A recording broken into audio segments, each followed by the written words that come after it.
Kamusta mga palangga? Papakita ko po ngayon sa inyo kung paano po ako magluto ng siniya belpuron.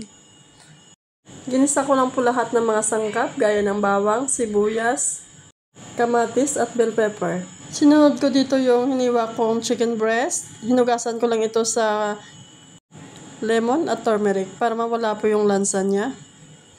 Nilagyan ko din ito ng asin, paminta, paprika, cumin powder, coriander powder at curry powder.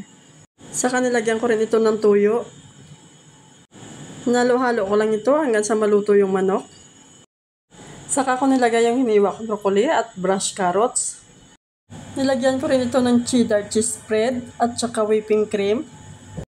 Minix ko lang at sinit aside. At i-assemble ko ito sa Pyrex. Naglagay muna ako dito ng sliced bread toast. Tinanggal ko lang yung nasa gilid. At pinatong ko dito yung ginisa kong gulay at manok.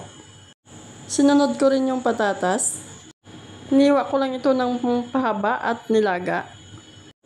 Pinatungan ko ulit ito ng brown toast. Inulit ko lang yung layer.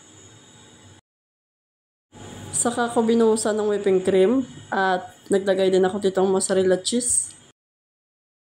Konting Italian seasoning.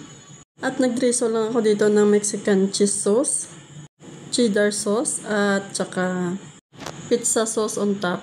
Saka binik ko ito sa oven ng 1 oras. After 1 hour, tatanggalin ko lang ito sa oven at i-slice at ready to serve ng aking siniya belpuron. Maraming salamat sa panonood mga langga.